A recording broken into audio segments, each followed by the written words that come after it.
Do I have a voice memo for you today?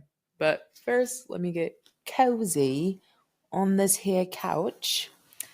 Uh, but hi, my name is Jessamyn Rickman, and I'm the host of Specimen, the sociologist.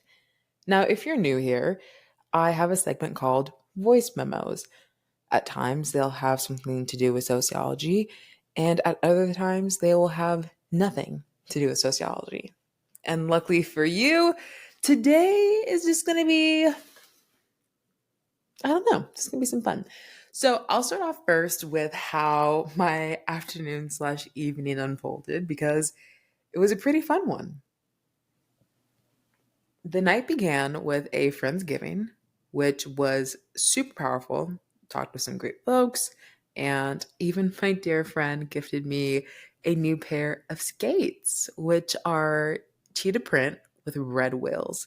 Which I don't know why, but I'm just I feel so spicy when I put them on. Anywho, after Friendsgiving, my friend Kyla invited me out for a cheeky glass of wine because she has another friend who's doing his residency at a wine bar.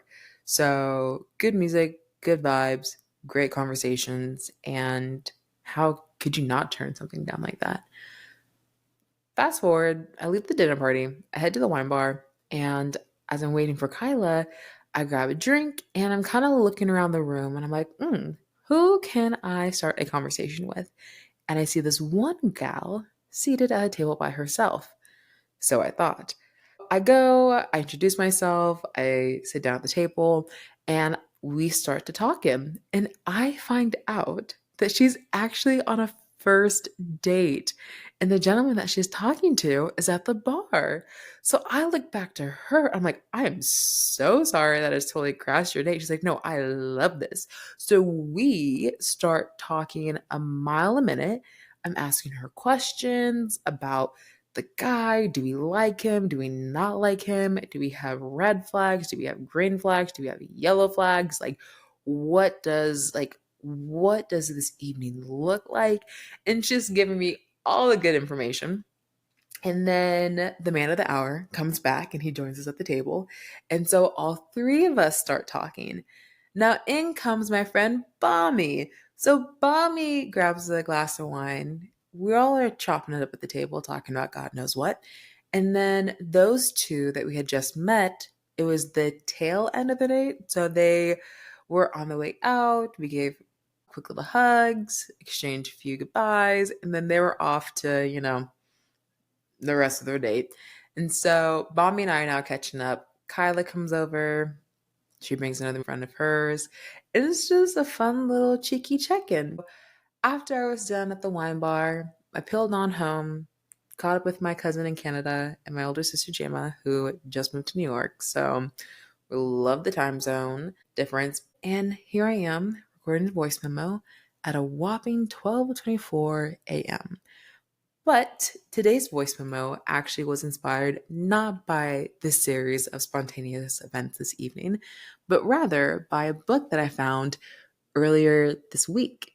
So, a personal life update, I just moved into my own place, and as I'm still sorting through boxes and more boxes, I found a book that my grandmother had gifted me on my 18th birthday slash graduation. Because, fun fact, I graduated from high school on my 18th birthday.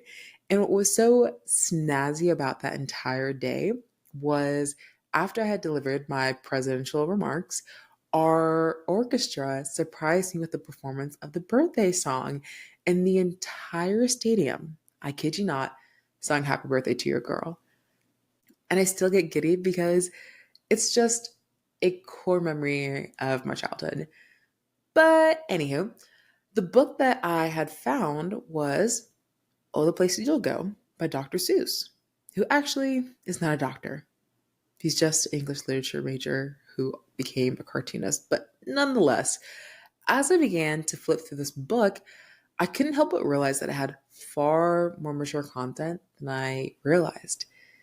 It dove into the emotions of loneliness, the power of autonomy, rise to fame, fall from grace, and even living a life of complacency. And so at the ripe age of 26, after I read that book, I had to reread it again because it was quite profound. With that being said, I understand that there are a million and one self help books available on either Amazon or at your local bookstore, but perhaps you don't need a 200-page book from another person's perspective. Rather, you need to purify your own. And that is what I wanted to offer you today. So, without further ado, let's dive into Oh, the Places You'll Go by Dr. Seuss, who is not a doctor. Congratulations! Today is your day. You're off to great places. You're off and away. You have brains in your head. You have feet in your shoes. You can steer yourself any direction you choose. You're on your own, and you know what you know. And you are the guy who'll decide where to go. You'll look up and down streets, look them over with care. About some you will say, I don't choose to go there. With your head full of brains and your shoes full of feet, you're too smart to go down any not so good street. And you may not find any you'll want to go down. In that case, of course, you'll head straight out of town. It's an opener there in the wide open air. Out there, things can happen, and frequently do, to people as brainy and footsy as you. And when things start to happen, don't worry, don't stew. Just go right on along, they'll start happening too. Oh, the places you'll go. You'll be on your way up, you'll be seeing great sights. You'll join the high flyers who soar to high heights. You won't lag behind because you'll have the speed. You'll pass the whole gang and you'll soon take the lead. Wherever you fly, you'll be the best of the best. Wherever you go, you will top all the rest. Except when you don't, because sometimes you won't. I'm sorry to say so, but sadly, it's true that bang-ups and hang-ups can happen to you. You can get all hung up in a prickly perch, and your gang will fly on, you'll be left in a lurch. You'll come down from the lurch with an unpleasant bump, and the chances are then you'll be in a slump.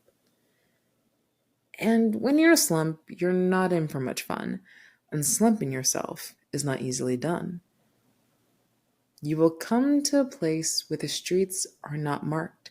Some windows are lighted, but mostly they're dark. A place you could sprain both your elbow and chin. Do you dare to stay out? Do you dare to go in? How much can you lose and how much can you win? And if you go in, should you turn left or right and 3/4, or maybe not quite? Or go around back and sneak in from behind? Simple it's not, I'm afraid you will find, for a mind maker upper to make up his mind. You can get so confused that you'll start in to race down long wiggled roads at a breathtaking pace and grind on for miles across weirdish wild space, headed, I fear, toward a most useless place. The waiting place for people just waiting. Waiting for a train to go, or a bus to come, or a plane to go, or the mail to come, or the rain to go, or the phone to ring, or the snow to snow, or waiting around for a yes or a no, or waiting for their hair to grow. Everyone is just waiting. Waiting for the fish to bite, or waiting for the wind to fly a kite, or waiting around for a Friday night, or waiting perhaps for their Uncle Jake, or pot to boil, or better break, or a string of pearls, or a pair of pants, or a wig with curls, or another chance. Everyone is just waiting. Somehow you'll escape all that waiting and staying. You'll find the right places where boom bands are playing. With banner flip flapping, once more you're light high, ready for anything under the sky. Why? Well, because you are that kind of guy. Oh, the places you'll go, there's fun to be done. There are points to be scored. There are games to be won. And the magical things you can do with that ball and will make you the winniest winner of all. Fame. You'll be famous as famous can be, with the whole world watching you win on TV. Except when they don't, because sometimes they won't. I'm afraid that sometimes you'll play lonely games too. Games you can't win because you'll play against you. All alone, whether you like it or not, alone will be something you'll be quite a lot. And when you're alone, there's a very good chance you'll meet things that scare you right out of your pants. There are some down the road between hither and yon that can scare you so much that you won't want to go on. But on you will go, though the weather be foul. On you will go, though your enemies prowl. On you will go, though the hack and cracks howl. Onward up many a frightening creek, though your arms may get sore and your sneakers may leak. On and on you'll hike, and I'll know you'll hike far and face up to your problems, whatever they are. You'll get mixed up, of course, as you already know. You'll get mixed up with many strange birds as you go. So be sure when you step with care and great tact, and remember that life's a great balancing act. Just never forget to be dexterous and deft, and never mix up your right foot with your left. And will you succeed? Yes, you will indeed. 98 and 3/4% guaranteed. Kid, you'll move mountains. So be your name Buxom or Bixie or Bray or Mordecai Ali Von Allen O'Shea. You're off to great places. Today is your day. Your mountain is waiting, so get on your way. And that is the end of Oh, the Places You'll Go by Dr. Seuss, who is not a doctor.